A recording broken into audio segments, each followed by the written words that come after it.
जय श्री राम मित्रों, आज हम बात करेंगे उस वीर योद्धा की जो महाभारत युद्ध करने में पांडवों की ओर से सबसे श्रेष्ठ योद्धा थे। इन्होंने पांडवों की जीत में एक अहम भूमिका निभाई। वह योद्धा थे महाधनुधर अर्जुन, जिसके कारण उनकी तुलना भगवान परशुराम, शेषनाग के अवतार लक्ष्मण और मेघनाथ जैसे योद्धाओं से की जाने लगी, जो कि गलत है। यह सभी योद्धा अर्जुन से बहुत श्रेष्ठ योद्धा थे और इनकी तुलना गलत है। परंतु आज हम बात करेंगे धनुधर अर्जुन कितने युद्ध हारे थे।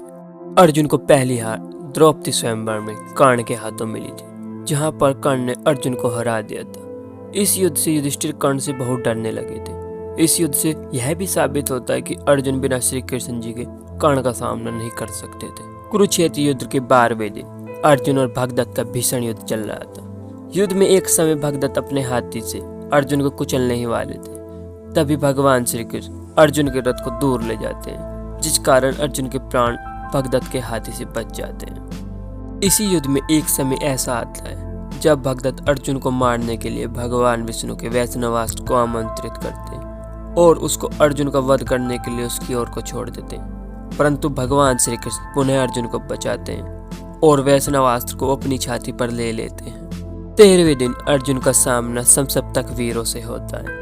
इस युद्ध में समसप्तक अदम्य साहस दिखाते हुए अर्जुन के रथ को चारों ओर से घेर लेते हैं। फिर समसप्तक वीर अर्जुन के रथ पर चढ़कर उसको कसकर पकड़ लेते हैं। वह अर्जुन का मस्तक काटने ही वाले होते हैं, तभी भगवान श्री कृष्ण अपने हाथ का झटका देते हैं, जिससे बहुत सारे समसप्तक वीर नीचे गिर जाते हैं। बचे हुए कुछ अन्य समसप्तक को अर्जुन नीचे गिरा देते हैं। युद्ध के 14वें दिन अर्जुन जयद्रथ का वध करने के लिए आगे बढ़ रहे थे। तब उनका सामना अच्युत नामक एक योद्धा से होता। दोनों में बहुत भयंकर युद्ध होता। इस युद्ध में अच्युत अपने पहने भाले को पार्थ की छाती में धंसा देते हैं, जिससे अर्जुन बेहोश होकर अपने रथ में गिर जाते हैं। भगवान श्री कृष्ण उनके लिए बहुत घबरा जाते हैं। 14वें दिन अर्जुन और शरथ योद्धा का महायुद्ध चल रहा था। इस युद्ध के दौरान शरथ योद्धा अपनी अमोघ गदा का प्रयोग अर्जुन पर कर देता है। यह एक अमोघ गदा थी, इसका प्रहार कभी खाली नहीं जाता था। शरथ योद्धा का वह गधा अर्जुन का वध करने ही वाला होता है। तभी भगवान श्री कृष्ण उसका प्रहार खुद पर ले लेते हैं। इस गदा का प्रयोग यदि किसी निहत्थे पर किया जाए तो यह चलाने वाले का ही वध कर देती थी। तो इस गदा ने वापस जाकर शत्रु योद्धा का ही वध कर दिया था। 14वें दिन के रात्रि युद्ध में जब कर्ण पांडव सेना का विनाश कर रहे थे, तब भगवान श्री कृष्ण जी ने घटोत्कच को कर्ण से युद्ध करने के लिए भेजा, क्योंकि वह जानते थे यदि अर्जुन आज कर्ण के सामने आए तो अर्जुन का वध निश्चित है। इसलिए श्री कृष्ण जी ने माया से अमोघ वासवी शक्ति का प्रयोग घटोत्कच पर करवा दिया, जिससे अर्जुन के प्राण बच गए। द्रोणाचार्य के वध के उपरांत क्रोधवश अश्वत्थामा नारायणास्त्र का प्रयोग पांडव सेना पर कर देता है। इस अस्त्र की काट अर्जुन के पास नहीं थी और यह अस्त्र अर्जुन सहित पूरी पांडव सेना का विनाश कर देता। भगवान श्री कृष्ण यह बात जानते थे, इसलिए उन्होंने बताया कैसे इस अस्त्र को शांत किया जाएगा। इस तरह उन्होंने अर्जुन और पांडव सेना के प्राण बचाए। युद्ध के 7वें दिन कर्ण पांडव सेना पर भार्गवास्त्र का प्रयोग कर देता है। इस अस्त्र की मार से पीड़ित होकर पूरी पांडव सेना अर्जुन से इस अस्त्र को नष्ट करने का आग्रह करती है, परंतु अर्जुन इस अस्त्र का प्रतिकार करने में असमर्थ थे। वह इस अस्त्र की महानता को स्वीकार करके पीछे हट जाते हैं। कर्ण अर्जुन अंतिम युद्ध के समय कर्ण अर्जुन का सर उसके धड़ से अलग करने के लिए सरमुखी बाण का प्रयोग करते हैं। यह अस्त्र अर्जुन के सर को उसके धड़ से अलग ही करने वाला होता है। तभी भगवान श्री कृष्ण अपने बल से रथ को नीचे कर देते हैं। यह दिव्य अस्त्र अर्जुन के मुकुट पर जा लगता है, जिससे अर्जुन का शीश बच जाता है और साथ ही उसके प्राण भी। 17वें दिन ही कर्ण अर्जुन पर अपने ब्रह्मास्त्र का प्रयोग करते हैं, जिसको काउंटर करने के लिए अर्जुन अपने इंद्रास्त्र का प्रयोग करता है। अर्जुन का अस्त्र कर्ण के ब्रह्मास्त्र को निष्क्रिय नहीं कर पाता है। कर्ण का वह बाण अर्जुन के रथ पर जा गिरता है, जिसके प्रभाव से अर्जुन का वध निश्चित था।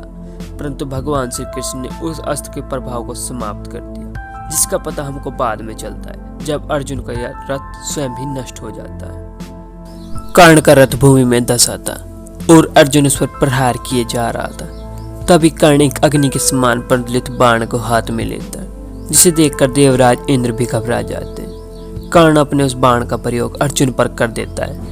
इस अस्त्र की पीड़ा से अर्जुन मूर्छित हो जाते हैं और अपने रथ में गिर जाते हैं। यदि कर्ण एक बाण और चला देते तो अर्जुन की मृत्यु निश्चित थी। 17वें दिन अर्जुन और सुशर्मा का भयंकर युद्ध हो रहा था, जिसमें सुशर्मा अपने तीखे बाणों से अर्जुन पर प्रहार कर देता है, जिससे पीड़ित होकर अर्जुन मूर्छित हो जाते और अपने रथ के स्तंभ को पकड़कर बैठ जाते हैं। अश्वमेध यज्ञ के दौरान अर्जुन का युद्ध सुधन्वा से होता है, जिसमें दोनों वीर प्रारंभ में एक समान युद्ध करते हैं, परंतु जैसे जैसे युद्ध आगे बढ़ता है तब सुधन्वा अर्जुन पर हावी हो जाता है। वह अर्जुन की जांघों पर तेज बाणों से प्रहार करता है, जिससे अर्जुन मूर्छित हो जाते हैं। तभी भगवान श्री कृष्ण आ जाते हैं और अर्जुन को बचा लेते हैं। यज्ञ का घोड़ा जयद्रथ के राज्य पहुंचता है। अर्जुन को देखकर वहां की सेना जयद्रथ व्रत को स्मरण करके अर्जुन पर आक्रमण कर देती है। इनके बाणों से पीड़ित होकर अर्जुन मूर्छित हो जाते हैं। यह देखकर ब्रह्म ऋषि और मुनि अर्जुन के लिए प्रार्थना करने लगते हैं, जिससे अर्जुन को होश आ जाते हैं। अर्जुन का युद्ध उसके बेटे बब्रुवाहन से होता है, जिस युद्ध में बब्रुवाहन के हाथों अर्जुन का वध हो जाता है। बाद में उलूपी द्वारा अर्जुन को पुनः जीवित किया जाता है। अर्जुन, बब्रुवाहन और उसकी सेना अश्वमेध के घोड़े के साथ मयूरध्वज के राज्य पहुंचती है। मयूरध्वज एक महान विष्णु भक्त था और उसके पुत्र का नाम तमरध्वज था। राजा मयूरध्वज अश्वमेध यज्ञ की शुरुआत करते हैं और तमरध्वज उसके घोड़े का पीछे चल रहे होते हैं। दो घोड़े आपस में एक दूसरे के सामने आते हैं। तब तमरध्वज और अर्जुन का युद्ध शुरू होता है। तमरध्वज अर्जुन को परास्त कर देता है। तब भगवान श्री कृष्ण अपने चक्र को लेकर तमरध्वज की ओर बढ़ते हैं। तब उसको हार स्वीकार करनी पड़ती है। अश्वमेध यज्ञ का घोड़ा सारस्वत देश पहुंचता है। वहां अर्जुन का सामना काल नामक योद्धा से होता है, जिस युद्ध में अर्जुन को हार का सामना करना पड़ता है। श्री कृष्ण जी के मृत्यु के बाद अर्जुन वृषणी स्त्रियों को द्वारका से इंद्रप्रस्थ लाने के लिए चलते हैं। रास्ते में अर्जुन और द्वारका की सेना का युद्ध कुछ लुटेरों से हो जाता है। इस युद्ध में अर्जुन लुटेरों से बुरी तरह हार जाते हैं और भागकर इंद्रप्रस्थ आ जाते हैं। लुटेरे वृषणी स्त्रियों को अर्जुन से खोस लेते हैं। अर्जुन एक गदा लेकर निकुंभ नामक राक्षस की ओर बढ़ता है, परंतु निकुंभ अर्जुन के सर पर प्रहार करके उसको बेहोश कर देता है। वह अर्जुन का वध करने ही वाला होता है। तभी भगवान श्री कृष्ण और उनके पुत्र प्रद्युम्न आ जाते हैं।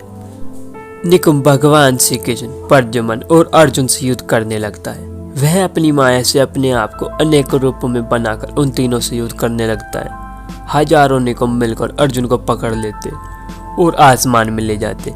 वह अर्जुन का वध करने ही वाले होते हैं। तभी भगवान श्री कृष्ण निकुंभ को अपने सुदर्शन चक्र से मार देते। अर्जुन ऊपर से नीचे गिरने लगते हैं। तभी प्रद्युम्न पकड़ लेते और इस तरह अर्जुन के प्राण बच जाते हैं। मित्र, आज के कुछ फेक यूट्यूबर्स आज के समय में अर्जुन को एक अपराज्य योद्धा बताते हैं। वास्तव में अर्जुन बहुत सारे योद्धा हैं। बहुत बार भगवान श्री कृष्ण जी को उनकी रक्षा करनी पड़ी।